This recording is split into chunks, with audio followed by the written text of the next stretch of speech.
किसान तो बैठा है इनके इंतजार में कि गांव की तरफ आए और हम इनसे पूछे कि भाई हम आतंकवादी हैं, हम खालिस्तानी हैं, हम पाकिस्तानी हैं, क्या देश का अंदाजा खालिस्तानी है? भैया ट्रैक्टर मार्च होगा और करके रहेंगे, जिसमें दम हो वो रुक के दिखाएं।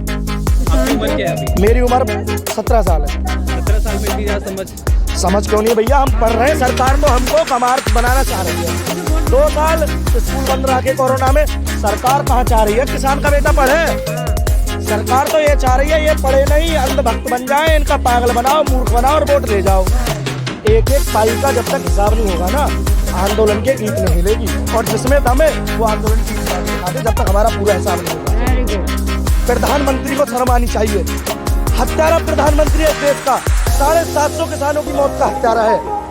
गांव में किसी बीजेपी के विधायक की, किसी कार्यकर्ता की हिम्मत नहीं हो रही घुसने में, हिम्मत नहीं हो रही। इनको इनकी औकात तो अब दिखेगी इलेक्शन में, क्या औकात है इनकी? हक नहीं है क्या? देश का अन्नदाता दिल्ली में भी नहीं जा सकता। ये मंत्री चोर और चक्के लुटेरे तो दिल्ली में बैठ सकते हैं, पर ये किसान दिल्ली में नहीं बैठ सकते। इनकी बक्कल उतारी जाएगी गाँव में, ये गाँव की तरफ आए तो सही। ये कह रहे थे कि जी मोदी जी को वोट देंगे या ना देंगे। भैया वोट तो उन्हें पहले दी थी, पर ये वोट लेने लायक है नहीं। कुछ समय पहले देश का प्रधानमंत्री ये बोल रहा था कि भाई ये आंदोलन जीवी है, परजीवी है, और उस पार्टी के लोग भी हमको आतंकवादी खालिस्तानी बोल रहे थे। अब ऐसा क्या हो गया कि भाई प्रधानमंत्री को एक साथ ही किसानों के प्रति संवेदना हो गई? ऐसा क्या हुआ? क्या हुआ कि ये कुछ समय पहले तो आंदोलन जीवी, आतंकवादी, खालिस्तानी दिखाई दे रहे थे, अभी ये किसान हो गए। सब मामला इलेक्शन का है। कल हमारे गढ़ में रैली हुई है मोदी की और योगी की, रैली बिल्कुल फ्लॉप गई है, और मीडिया दिखा रहा है, बिका हुआ मीडिया के भाई 5 लाख की भीड़। आदमी वहाँ पर कम से कम मात्र 50-60 हजार आदमी था। 29 नवंबर को सिंधु बॉर्डर से लेके यूपी बॉर्डर तक ट्रैक्टर मार्च होगा, उस पर थोड़ा टिप्पणी दीजिए। भैया ट्रैक्टर मार्च होगा और करके रहेंगे, जिसमें दम हो वो रुक के दिखाएंगे। क्या देश के किसान को हक नहीं है? देश के अन्नदाता को हक नहीं है दिल्ली में जाने का? बिल्कुल हक नहीं है क्या? देश का अन्नदाता दिल्ली में भी नहीं जा सकता। ये मंत्री चोर और चक्के लुटेरे तो दिल्ली में बैठ सकते हैं, पर ये किसान दिल्ली में नहीं बैठ सकता। तो है, पर लोगों को काफी दिक्कतें भी हो रही है ना, इस पर थोड़ा दिक्कत क्या हो रही? किसान की दिक्कत का नहीं पता आपको? किसान की दिक्कत का नहीं पता? एक साथ से सर्दी में रहे, गर्मी में रहे, बारिश में रहे, और हमारे 750 से ज्यादा किसानों की हत्या हुई। क्या देश का प्रधानमंत्री किसानों की हत्या चाहता था? आपकी उम्र क्या है अभी? मेरी उम्र 17 साल है। 17 साल में इतनी ज़्यादा समझ क्यों नहीं भैया? हम पढ़ रहे हैं, सरकार तो हमको कमार बनाना चाह रही है।